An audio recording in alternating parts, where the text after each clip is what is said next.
சர்வதேச விண்வெளி நிலையம் மனித ஒத்துழைப்பு மற்றும் பொறியியலின் ஒரு நினைவுச் சின்ன சாதனையாகும். இந்த சுற்றும் ஆய்வகம் 2000ஆம் ஆண்டு முதல் தொடர்ந்து விண்வெளி வீரர்களை நடத்தியுள்ளது.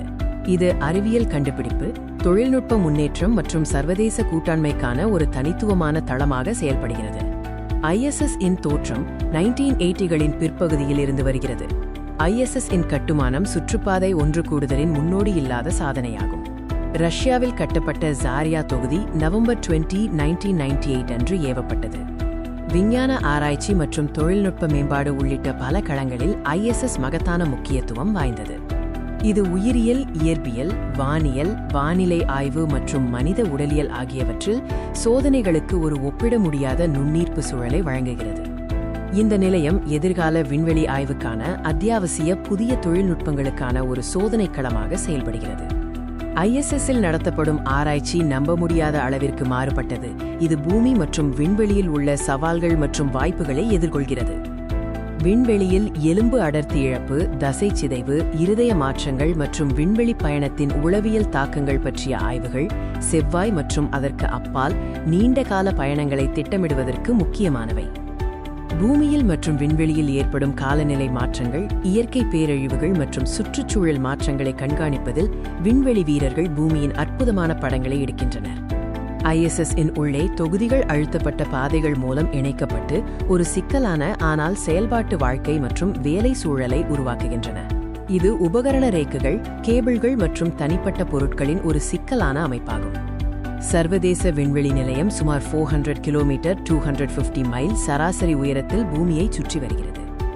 இந்த சுற்றுப்பாதையை பராமரிக்க இது மணிக்கு சுமார் 28,000 கிலோமீட்டர் 17,500 மைல் நம்ப முடியாத வேகத்தில் பயணிக்கிறது.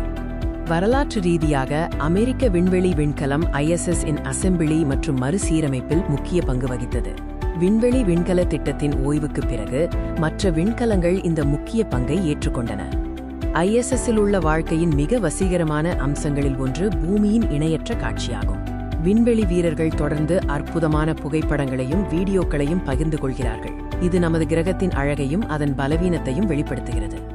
இந்த காட்சிகள் ஊக்கமளிப்பது மட்டுமல்லாமல் பிரபஞ்சத்தில் பூமியின் தனித்துவமான நிலை மற்றும் அதன் பாதுகாப்பின் முக்கியத்துவம் பற்றிய சக்தி வாய்ந்த நினைவூட்டலையும் வழங்குகின்றன. வாங்க, நாம இன்னைக்கு மனிதனோட ஒரு பிரம்மாண்டமான சாதனைய பத்தி பார்க்க போறோம். அதுதான் சர்வதேச விண்வெளி நிலையம். சரி, வாங்க ஒரு நம்பர்ல இருந்து ஆரம்பிக்கலாம். 16. என்னவா இருக்கும்னு நினைக்கிறீங்க? ISS-ல இருக்கிற விண்வெளி வீரர்கள் ஒரு நாளைக்கு பார்க்குற சூரிய உதயமும் சூரிய அஸ்தமனமும் தான் இது.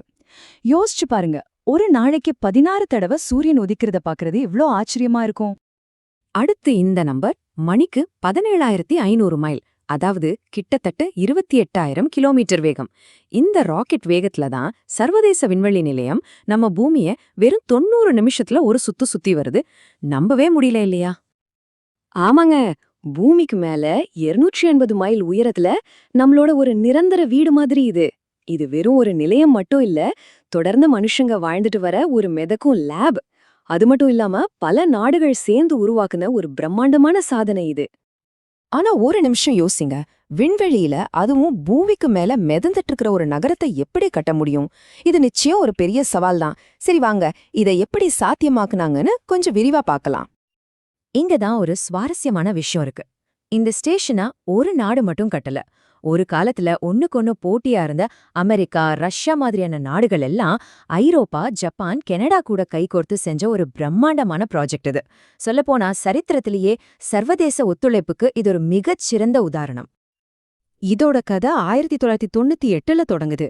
ரஷ்யா அனுப்புன ஜாரியா அப்படிங்கிற முதல் பாகம் தான் இதுக்கு அஸ்திவாரம். அதுக்கப்புறமா அமெரிக்காவோட யூனிட்டி பாகம் அதோட இணைக்கப்பட்டுச்சு. அப்புறம் வருஷம் 2000 முதல் முறையா விண்வெளி வீரர்கள் அங்க போய் தங்க ஆரம்பிச்சாங்க. அன்னையில இருந்து இன்னைக்கு வரைக்கும் விண்வெளியில மனுஷங்களோட இருப்பு தொடர்ந்துட்டே இருக்கு. இது ஏதோ ஒரே ராக்கெட்ல அனுப்பின விஷயம் அல்ல. ஒவ்வொரு பாகத்தையும் தனித்தனியா ராக்கெட்ல அனுப்பி விண்வெளி வீரர்கள் ஸ்பேஸ் வாக், அதாவது விண்வெளியில நடந்து போய் ரோபோ கைகளை வச்சு ரொம்ப ரொம்ப கவனமா ஒன்னு சேர்த்தாங்க. கிட்டத்தட்ட 100க்கும் அதிகமான மிஷன்கள் மூலமா கொஞ்சம் கொஞ்சமா தான் இந்த மிதக்கிற நகரத்தையே கட்டி முடிச்சாங்க. சரி, இவ்ளோ கஷ்டப்பட்டு இதை ஏன் கட்டினாங்க? இதோட முக்கிய நோக்கம் என்ன? சிம்பிளா சொல்லணும்னா, இது பூமிக்கு மேல மிதந்துட்டு இருக்கிற ஒரு ஸ்பெஷலான சயின்ஸ் லேப். உங்களுக்கு ஒரு கேள்வி வரலாம். நம்ம பூமியிலேயே எவ்வளவோ பெரிய பெரிய லேப்லாம் இருக்கும்போது எதுக்கு இவ்ளோ செலவு பண்ணி விண்வெளியில போய் ரிசர்ச் பண்ணணும்? அதுக்கு பதில் ஒரே ஒரு வார்த்தையில சொல்லலாம்: மைக்ரோகிராவிட்டி. அதாவது புவியீர்ப்பு விசை ரொம்ப ரொம்ப ரொம்ப கம்மியா இருக்கிற ஒரு இடம். நாம எடையே இல்லாத மாதிரி மிதப்போம் இல்லையா, அந்த மாதிரி. இந்த ஒரு நிலைமை பூமியில நம்மால செய்யவே முடியாத பல முக்கியமான சோதனைகளை அங்க செய்ய வைக்குது. இதுதான் ஐஎஸ்எஸோட மிகப்பெரிய ஸ்பெஷாலிட்டி. இந்த மைக்ரோகிராவிட்டியால என்னெல்லாம் பண்றாங்கன்னு பாத்தீங்கன்னா, விண்வெளியில ரொம்ப நாள் தங்கனா நம்ம உடம்புக்கு என்ன ஆகும்னு தெரிஞ்சுக்கிறது, பூமியில உருவாக்க முடியாத புது மெட்டீரியல்ஸை கண்டுபிடிக்கிறது, விண்வெளியிலேயே செடிகளை வளர்த்து சாப்பாடு தயாரிக்க முடியுமான்னு பாக்குறது, அப்புறம் நம்ம பூமியில நடக்கிற காலநிலை மாற்றங்களை கண்காணிக்கிறதுன்னு பல விஷயங்களங்க நடக்குது. இது எல்லாமே நாம எதிர்காலத்துல செவ்வாய் கிரகத்துக்கு போறதுக்கு ரொம்ப ரொம்ப முக்கியம். சயின்ஸ் ஒரு பக்கம் இருக்கட்டும், இந்த ஸ்டேஷன் நம்ம உலகத்தை பார்க்கறதுக்கு ஒரு அருமையான ஜன்னல் மாதிரி. இது பூமிக்கும் விண்வெளிக்கும் நடுவுல ஒரு அழகான பாலத்தை உருவாக்குது. யோசிச்சு பாருங்க, 250 மைல் உயரத்துல இருந்து நம்ம பூமியை பார்க்கும்போது எப்படி இருக்கும்? எல்லையே இல்லாத அமைதியான நீல நிறத்துல ஒரு கிரகம். அந்த ஒரு காட்சி அங்க போற விண்வெளி வீரர்களோட வாழ்க்கையே மாத்திடுமா. அங்கிருந்து பார்த்தா பெரிய சூறாவளிகள் சுழல்றது, ராத்திரியில நாடுகள் எல்லாம் விளக்கு வெளிச்சத்துல ஜொலிக்கிறது, துருவ பகுதிகள்ல அரோரா வெளிச்சம் அழகா நடனமாடுறதுன்னு நம்ம பூமியோட அழக நேரடியா பார்க்க முடியும். இதெல்லாம் பார்க்கும்போதுதான் நம்ம கிரகத்தை எவ்ளோ பத்திரமா பாத்துக்கணுங்கிற எண்ணம் வரும். ஆனா இந்த ஸ்டேஷன் தனியா இயங்க முடியாது இல்லையா? அதுக்கு தேவையான சாப்பாடு, கருவிகள், புதுசா போற வீரர்கள், இதுக்கெல்லாம் பூமி கூட ஒரு தொடர்பு இருந்துகிட்டே இருக்கணும். அந்த தொடர்பு தான் அதோட உயிர்நாடி. அந்த உயிர்நாடிங்கிறது சும்மா பேச்சுக்கில்ல, நிஜமாவே தேவையான பொருட்களை ஏத்திக்கிட்டு ஸ்பேஸ் கிராஃப்ட்ஸ் தொடர்ந்து ஸ்டேஷனுக்கு போயிட்டும் வந்துட்டும் இருக்கு.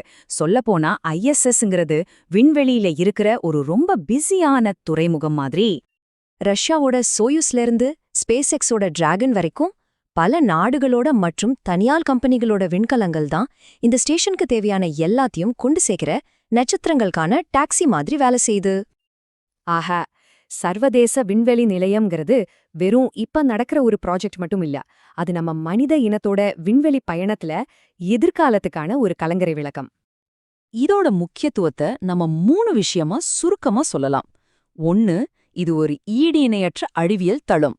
2, உலக நாடுகள் எப்படி சேர்ந்து வேலை செய்யணுங்கிறதுக்கு ஒரு சூப்பர் மாடல்.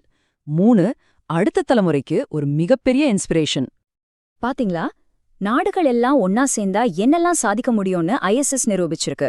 இப்போ கேள்வி என்னன்னா, இந்த கூட்டு முயற்சியிலிருந்து கத்துக்கிட்டு அடுத்த நாம எல்லாரும் சேர்ந்து என்ன பெரிய விஷயத்தை உருவாக்க போறோம்? இதை நாம எல்லாரும் யோசிக்க வேண்டிய ஒரு முக்கியமான கேள்வி.